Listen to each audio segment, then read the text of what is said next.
Hi, welcome to this week's Authors Love Readers podcast, where we delve into the stories behind the stories. We're asking authors questions, some of them fun, some of them serious, and from their answers, you're going to learn things you never knew about the people who write the stories you love. My name is Patricia McLinn. I'm your host and designated question asker. I'm Rebecca Forster, and I'm an author who loves readers. Now, let's start the show. Hello, and welcome to this week's episode of Authors Love Readers podcast. My guest is Rebecca Forster, and the regular listeners will be just astonished to know that I met Rebecca through Novelists, Inc. This tends to be a recurring theme here, Rebecca. And we had lunch with a table full of mystery thrillers, suspense writers, and it was a lot of fun. It was the best. Yeah. Rebecca, tell the listeners just a little bit about what you write. I write legal thrillers, legal procedurals, and police procedurals. So I do thrillers that usually revolve around the law and the justice system with a little bit of politics thrown in now and again. How do you deal with things changing in those areas, especially if there are rapid changes? You know, it's funny you should ask that. That's a good question because, for instance, in California, we have had great changes in the law regarding bail. And so now that's taken away something that I used to use quite a bit as people were waiting for bail. And so because I write about usually California-centric things, these changes really do make a difference. They may not to the reader who might not know the specifics of California law, but because I'm not a lawyer or a judge or a doctor, I like to keep my procedurals as true as possible to what's really happening. So I do stay on top of it. But you know, at some point you have to let a book stand on its own. And if the law has changed, it's changed. And really the book is about the people in the book anyway. So the procedural part is the excitement and the basis. But what we're really looking at are characters against a huge system. Do you get comments from readers if they're reading a book that came out 4 years ago and things have changed since? Yeah, actually, most, general readers don't send comments regarding the procedurals. They send comments about, oh, loved it. It was exciting and all that. Yeah. But I do get comments from lawyers and I always have to laugh because I'll get one note one day that says, oh, this is a terrible book. It has nothing to do with the law. And then the next day I'll get a letter from a lawyer saying, you must be a lawyer. This is so spot on. so at some point, I kind of have to put my blinders on. But I do have an ace in the hole. My husband is a judge. So he's sort of my in-house research. I do a lot of court watching. I do a lot of active research. So, for instance, I just graduated from the Drug Enforcement Agency's Citizen College. And so I am constantly kind of out in the field looking at things and trying to make sure that I am on target. But if you've ever been to court, you absolutely know that if I wrote about court the way it was, everybody would be asleep. So creative license must be taken. Absolutely. Keep it going. Now, see, we immediately got off on the writing. I'm going to backtrack now and let the listeners get to know you a little bit as a person. And we're just going to hit you. Well, I'll start with the classic. How about any strong fears, rather? Strange ones too, but strong fears. And do you use them in your books if you have them? You know what? It's funny. I don't really. I used to be horribly afraid of heights, and then I found out that I had a really strange vertigo problem. And once that was taken care of, everything was fine. I'm still not crazy about heights. The one thing I really dislike are hairpin turns, like in Europe, if you're, in the mountains. Not my favorite thing, but no fear, no. Don't really have a lot of fears. A lot of the themes I do, which is really funny, are things like mother abandonment, which is very strange since I adore my mother. And she's never abandoned me. She's never even lost me. So I don't understand where that comes from, but that would be a recurring theme. Maybe there's some fear in there. I heard somewhere that some things are referred to as safe danger, where Oh, you're not abandoned by your mother. right. So it's safe for you to explore the emotions of that. I love that. Oh my gosh. Yeah. In fact, what a great book title. I claim it. No, I'm just kidding. That is really interesting. I think so too. But okay, are you officially calling dibs on that title? No, you go ahead. You brought Okay. it up. Darn. Well, I All actually right. think we'll talk. I have heard that lately people are collaborating. I don't know where I heard that. Oh. No, but that really is that. Thank you very much. I love that. I'm going to incorporate it somewhere, but no, the title's yours. Okay, let's skip right away. This is totally out of whack, but there was a reader who asks if you could write a book with any other author, living or dead, who would it be? Okay, I will tell you, and it's back comes a wacky answer. I would write a book with my son. Luckily, he is still with us among the living. He's 31. He and I are very similar in our temperaments. And the weird thing is, he's also a writer, and he and I write so similarly. It would be so exciting. And I would love to write with him because he always pushes things to a level I don't think about. And I don't know if it's because he's young, but he's finishing up a nonfiction book about countries that don't exist. And I love his adventure, his sense of adventure. He's written a couple of magical realism and sci-fi books, but I would just kill to write with him. And I have tried to get him to do it, and he's like, sorry, just don't have the time, Mom. To me, he's one of the best writers I have ever come across, and I'm very excited for his nonfiction to be finished. Now, how is he writing nonfiction about countries that don't exist? They formerly existed? No, they don't. They are not recognized by the rest of the world. And so what he did was he left this country about 2 years ago, and he lived and worked in places like Iraqi Kurdistan, Somaliland, Transnistria, which I had never heard of, Kosovo, all these different places. He lived there as one of the citizens and experienced how difficult it was in countries where no one recognizes your passports. You're surrounded by countries that do not want you to have independence. I am so admiring of what he did. His book is going to be called You Are Not Here, Countries That Don't Exist. He just landed an incredible agent in London. He is talking to, I can't say any more about it, but it's going to be awesome, and all his hard work will pay off. That is fascinating. We got way off, but that's good. I'm sorry. No, it's it goes as the conversation goes, but I don't want to forget some of these getting to know you questions. So I'm going to come back and ask you on behalf of the listeners, are there any surprising jobs you've held? I took in sewing for a while. Oh my goodness. To make ends meet when we were young. I worked at Kentucky Fried Chicken. I was an underage barmaid in Chicago because Chicago doesn't care as long as you're working. I kind of have pretty much done what needed to be done when I was young and my salad days. And I worked in fabric stores. I think we all kind of did that. I was never a proper waitress. I would have made more tips because the bar I worked at, it was truly a bar. It wasn't cocktails, believe me. Did you grow up in Chicago? No, I just went to college there, and then I came back home and got my graduate degree here in business and marketing. And I worked in corporate life for 14 years. And while I was doing that, one of my clients was married to an author.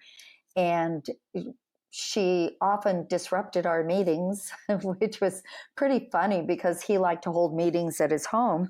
And I finally got really frustrated. I'm like, who does that woman think she is? And my secretary leaned over and she says, that's Danielle Steel. Oh my goodness. I didn't know who she was. I felt so horrible. I'm like, when I found out who she was, I was going, oh my gosh, I should have shown more deference.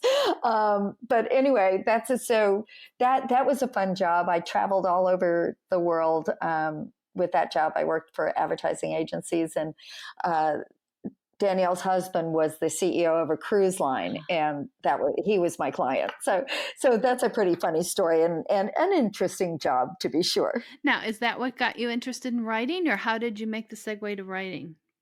Well, sort of got me interested. Basically, it became an office joke because I just like an idiot said, "Oh, I bet I could do that." And so the whole office is like, oh, yeah, well, let's see. So I was actually dared to write my first book. And I thought, I don't have any kids. What the heck? I'll give it a whirl. All I really expected was a thanks, but no thanks. And I ended up selling my first book, and that's it. Wow. That's the way I started writing. Yeah. It was weird. It was very weird. And now, of course, I can't imagine doing anything else. It's just like permeates my entire life. Now, I also sold the first book I submitted, but I always say, especially to aspiring writers, I have had subsequent rejections, plenty. Oh, I still keep my rejection file. I've got it all. It's meant to ground me. It's very humbling. So before you took on that dare, were you addicted to stories? Did you have a strong feeling about stories? Yeah, I was a really and still am, an avid reader. And, I just always had a book in my purse, in my hand. I just love to read. And my first book was sold actually to Harlequin, and I, to this day, have no idea why they bought it. And I was eventually fired from romance because, as the editor said, you keep killing everyone. You've got to stop it, or you can't write here in this genre. And I should have known that where I really felt comfortable was thrillers, because that's what I read. I read a lot of nonfiction, true crime. I read a lot of thrillers. But in those days, and this was way, way back, in those days, really, women weren't as welcome in that arena. And I also was hobbled by the fact that I was not a lawyer. So you had Thoreau and you had Grisham. They were all lawyers. You had, who is it? The lady who was the coroner. She writes Scarpetta. Patricia Cornwell. Patricia Cornwell. So they all had creds, and I really didn't. So I sort of thought, well, I should write over here because this is what women do, but I can read over here because I really like the thrillers. And finally, after that editor said that, I thought, you know what? I have nothing to lose. And I pitched my first thriller and never looked back. And that's all I do now. So yeah, I was really happy to find that wonderful space. Now, I have this personal distinction among mysteries, suspense, and thrillers. I'm trying to get the rest of the world to go along with me.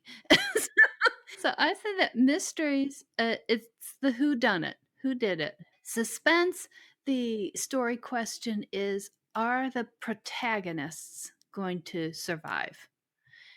Thriller is the world going to survive? Oh, that's very interesting. And by world, I'm assuming you're also talking about, a system such as the legal system. Will it survive the political system, et cetera? Not necessarily the world, literally. Yeah, the world they're in. I think those are all great distinctions. But I do think a lot of times the thriller catch-all can incorporate all three of those things. And I sometimes find it difficult to say, this is a thriller, because there might be elements of psychological suspense and there might be a mystery, especially if you have a courtroom drama. You do have a mystery that has to unfold within the courtroom. and hopefully, surprise people at the end. But what you're really doing is fighting against a system, so that, you might have the mystery and the thriller together. But for me, psychological suspense is sort of all on its own. That's a real, like when I look at Gone Girl, something like that, that is such a freaky, suspenseful book that I wouldn't call it anything else. I really wouldn't call it a thriller or a mystery. And yet it incorporates some of those elements. But to me, the overriding element in that was suspense. And for mine, I think thriller does match it a little better because they're also very physical. Having to get yourself physically out of certain situations, dealing with weapons, that kind of thing. So yeah, so I like your definition very much.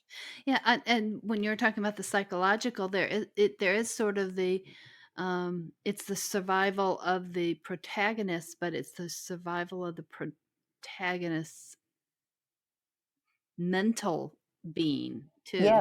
Yes. Yeah.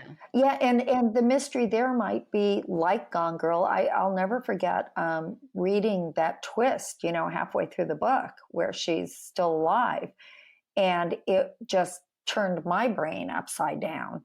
And so we didn't even know there was a mystery of whether she was alive. We were looking at the mystery of, what had he done to her? And that sleight of hand by Gillian Flynn was quite amazing, I thought. And I think that's what makes a great book, no matter what you label it. If there is that sleight of hand that is so seamlessly, like a good magician, seamlessly incorporated, it's just breathtaking. And I think, at least I strive for it. I think we all do. That's terrific. How about earlier in life? Did you have things that you worried about then that now you don't? You look back and think, yeah, I actually was kind of shy when I was in grammar school and high school. My parents were really strict. My dad was really strict, especially, and it was just, I worried about everything. I worried about, are my grades going to be good enough? I worried about, oh my gosh, what if a boy talks to me? All these strange things. And then when I went to college, I actually made this sort of decision to say, I'm just not going to be this way anymore. And so I tried to be more outgoing, which stuck, which is great. But then I worried about everything about being outgoing. Should I be going to this place? Should I be talking so much? Should I be doing this? Oh my gosh, I'll tell you, the worry stopped at age 42. That was it.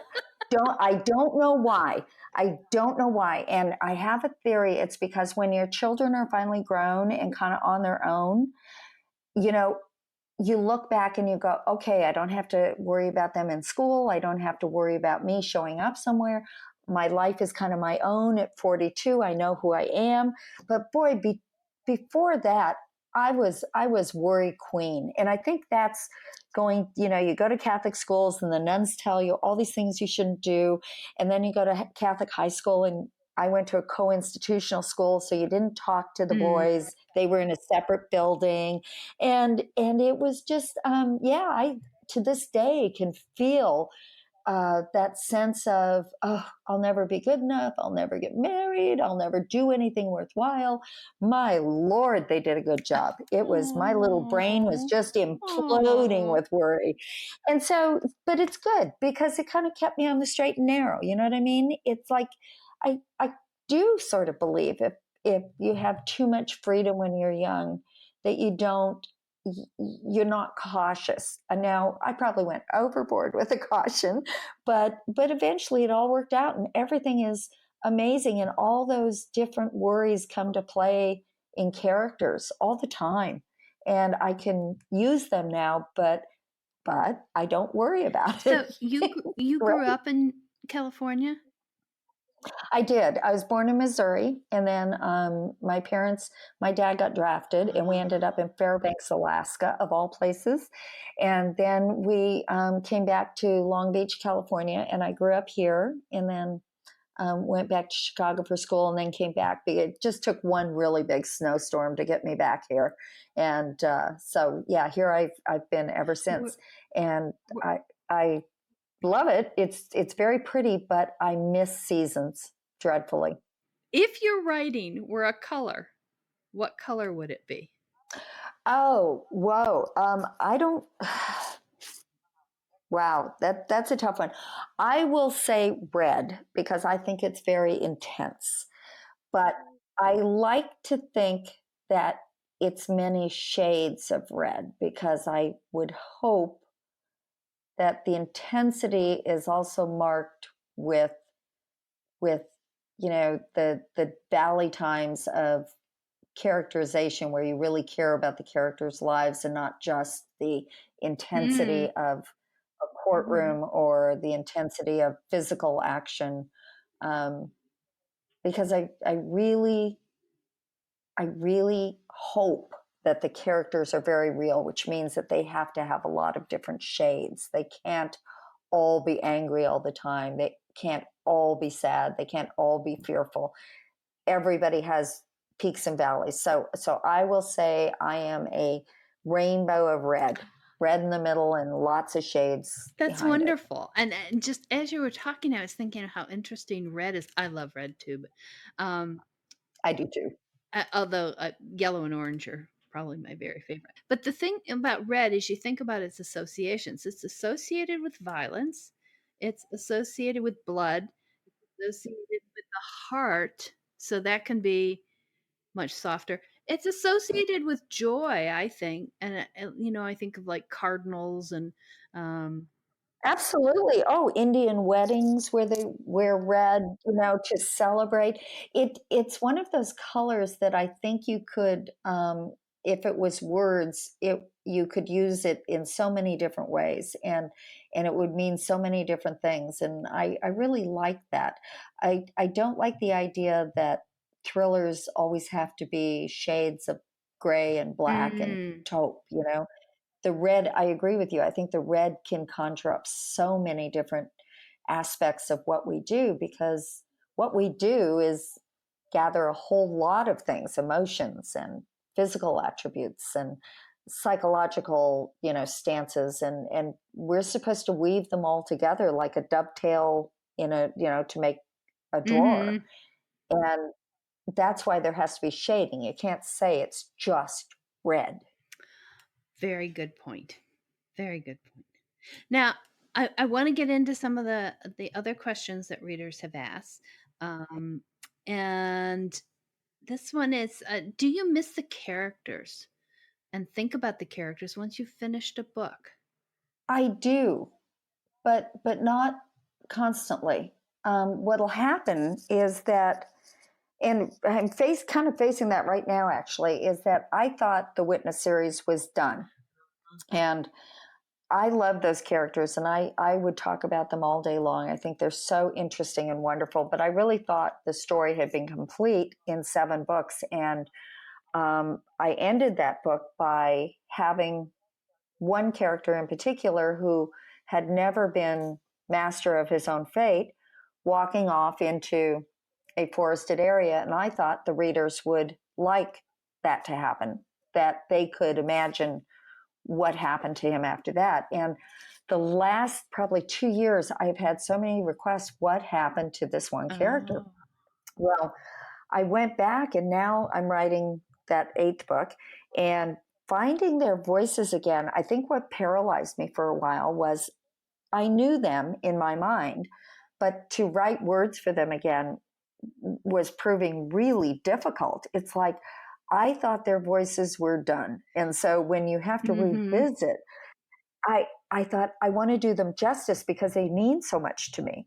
And it took me a long time to write those first words and to really get into it. And now it's funny. Now I'm about 40,000 words in, and suddenly it's like they never left. But I was very worried about not doing them justice and not making their voices authentic. So yeah, I do hear them. I think every character I've ever written, you could ask me about them no matter when, and I'd be like, oh yeah, she was so great. She was blah, blah, blah, or he was blah, blah, blah. And I would know exactly what their life was about.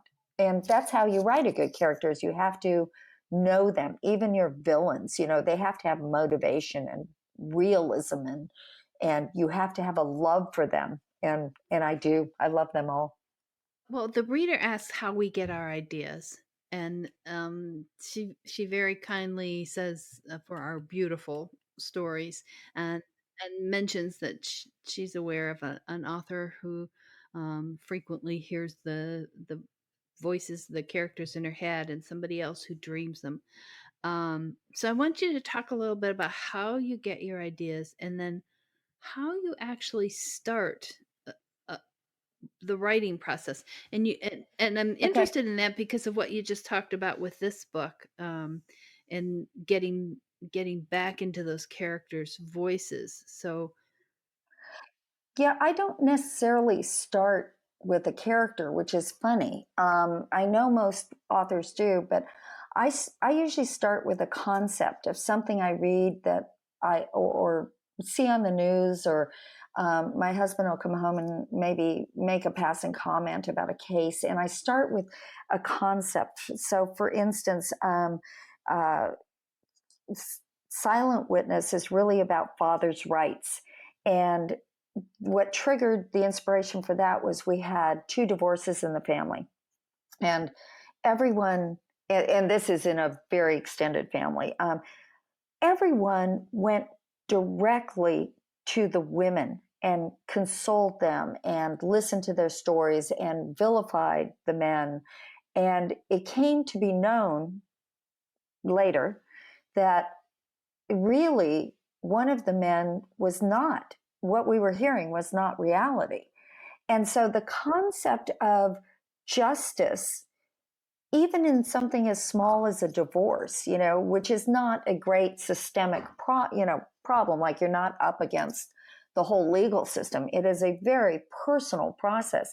I was fascinated by the knee-jerk reaction of there must only be one side to the story. And so that was the basis for Silent Witness. The basis for Expert Witness was there was a shooting at the courthouse, and it turned out that someone had been, their reputation had just been crushed in court. And it became such an emotional thing that the man could think of no recourse other than to kill the person who did it.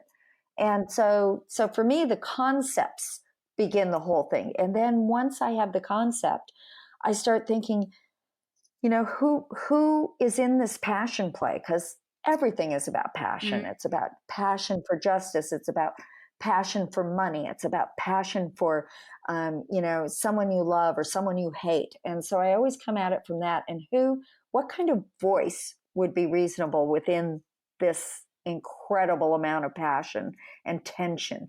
And so then I start looking around at people, and Josie Bates was inspired as a character, was inspired by a judge we know who's 6 feet tall, and she put herself through college on a volleyball scholarship. And so I thought, wow, that's kind of interesting, So Josie is a very physically active heroine, which allows me to put her in situations that perhaps a normal lawyer wouldn't survive in. But she is very athletic, very toned, and she can handle herself. Whereas the Finn O'Brien series, which is my new series, that one was inspired more by the character. And that's inspired by my brother-in-law. He is a Croatian immigrant, came to this country when he was 15. And I was looking around Los Angeles, and I'm dealing with pockets of LA, immigrant pockets of LA, so Little Ethiopia, a couple of different places where I'm setting these books. And I thought, what a great cop this would make, someone who, because he still has his one foot in an old country and his other foot in his new country. When you come at that age to this country, you don't lose, that sense of home you used to have, but you are excited and grateful to be in this place. So he's a wonderful, complex character, and I love him. And as my brother-in-law says, he's damn sexy too. And I'm like, yeah, sure, right. Does he but tell everybody the but character's based on him? of course, of course. Yeah, darn right I do. Oh, he is wonderful. He is also a truly manly man in the old sense, the old country where, he will protect those he loves or those who are weaker to the last breath in his body. He is intelligent. He is very self-aware, so he understands his limitations, and his strengths, and I think that comes from not just going to a new city within your country, but having to come to a new country where you don't speak the language, you don't Mm. understand the culture. Mm. You came from a place where you didn't have enough food, and suddenly you're in a grocery store that is stock full of it. Now, I didn't make him Croatian. I made him Irish just because I like the Irish. So he's not totally my brother-in-law, but yeah, there's someone I meet in a coffee shop can inspire a character, and I bet you Oh, find the same thing. absolutely. Absolutely. Yeah. Um, do you ever have characters who don't cooperate and so they get kicked out of the book? Do you have ideas that just won't quite pull together and Yeah. at one time or another? And then what do you do with them? Do you hold on and hope they work later? How do you deal with that when things aren't going quite right? Yeah, I do hold on to things because Before Her Eyes, for instance, was actually a book that I had started 15 years earlier. And it had stuck with me and stuck with me and stuck with me, but I had not put the right characters in place. They didn't fit the story. The concept and the theme was wonderful. The characters were good, but they didn't belong where I had put them. And so when I'm beating my head against the wall, then I just put it away. But I usually, put it in a little file folder. And if I revisit it and I can see, where I went wrong, I might try again. That particular story had stuck with me and was so vibrant in my head that I knew eventually I would finish it. But there were completely different cast of Mm. characters Hmm. that were in there. Josie, for the Witness series, originally I had made her a sort of feminist attorney, and I thought this is great. And I had her living in Venice Beach, and I had her living in a condo, and I couldn't figure out what was wrong with this book and this character because it should have been fine. Uh-huh. It should have been great. And what I finally realized was if you're a true feminist attorney, you're not going to have a lot of men in your life. And I happen to like men in my life, and I think they make for a much better book. I didn't want it to be so linear. It was only about women. If I put her in a condo, it would be a security condo. It'd be very difficult for there to be any suspense about, people looking through her windows or breaking into her house. And then I had put her in Venice Beach, which is pretty wild place. You can have your picture taken with an alien, and you can walk down the street and get high just by people smoking dope in their ground floor apartments.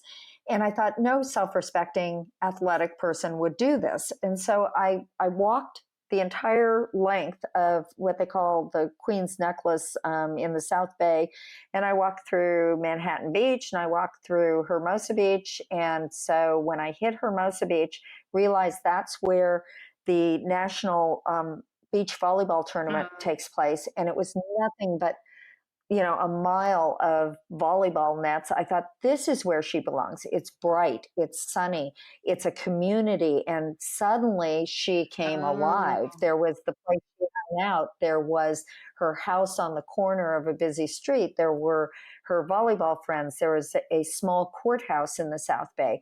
Suddenly I had blocked her in when I originally had her so rigid with being a Mhm. feminist attorney that she needed a life. And once I got to Hermosa Beach, the setting then and the lady we knew, those came together and really dictated what she was going to become. Well, and sometimes I think it's like what you put first for the character. So she can still be feminist, but that's not the first thing that Right. you come to with her. No, and it's also not a rigid, sometimes I will tend to become very rigid in what I think people should be. And all that is sort of making a caricature of what I really want. What I want are well-rounded people. And if I give them those kinds of labels right off the bat, as opposed to what they do, from the moment they get up in the morning, how do they get dressed? How, what do they do for fun and all that other stuff? I had come at that character completely backwards. Instead of saying she's a lawyer, I said she's a feminist lawyer. And it was wrong. It was just wrong. It wasn't something I could write. It wasn't something I was interested in. And I didn't want her entire being to be taken up with women's issues. Even though the funny thing is, every single book in this series is about women's issues, but it's not, hey, look at this, it's a woman's issue. So I had a feeling that it would all still be there, but you expressed it in a little different. And I could feel passionate about it. I couldn't feel passionate about the first rough draft of this woman. Oh, and you did an entire draft with her. Wow. No. First draft in my gotcha. head. No. Oh my gosh, no. But I did do 3 chapters that my agent kept saying, "What is wrong with you?" It's like, I don't know. I can't get her. So it was funny though, when she was finally born, it was so calming and so lovely, and so, all right, now we can go. Let's go. And that felt great. Yes. Okay. And for the readers, all your contact information will be in the show notes. But now we are going to go to my very favorite part, the rapid fire either ors. I was just going to say, that worried the heck out of me when I heard your voice drop. Oh my gosh. Okay. All right. I am ready. Secret. I have my hands You have no flat on the idea desk. how revealing these really are. I'm terrified. Okay. So it's all either or. Is that correct? That's right. Okay. I'm ready. Okay. Binge watch or make the watching last as long as possible. Make the watching last as long as possible. Paper plates or best china? Oof. Paper plates. Pickup or sports car? Sports car. House decorating or gardening? House decorating. Paint or wallpaper? Paint these days. Day or night? Day. Opera or show tunes? Show tunes. Mountain or beach? Mountain. Hiking boots or cowboy boots? Hiking. Coffee or tea? Tea. Cat or dog? Dog. Hot air balloon or train trip? Oh, train. Afraid of heights still? Not crazy about that balloon. Daisies or roses? Roses. Appetizer or dessert? Appetizer. Still give you some dessert. Cake or ice cream? A cake. Jigsaw puzzle or crossword puzzle? I'm bad at both. All right, jigsaw. Heels or slippers? Oh, heels. Leggings or sweats? Sweats. Nail polish or bare nails? Bare nails. Sailboat or motorboat? I get seasick. Sorry. Mustard or ketchup? Mustard. Winter Olympics or Summer Olympics? Winter. Spring or fall? Fall. Cruise or trekking vacation? Ooh, cruise, I guess. Cruise. Last one. Grab the best first or save the best for last? Save the best for last. Yay! You did fabulous. You were so good. It's been lots of fun, Rebecca. Thank you so much for joining us this week. Thank you. This was just delightful. And please, if anybody's out there listening, I would love to hear from you. I answer everybody by myself. No assistance here. And just, a joyous thing to read and write. So fabulous. That's great. So thanks to all the listeners. Hope you'll come back next week for the next episode of Authors Love Readers podcast, and have a very happy week of reading between now and then.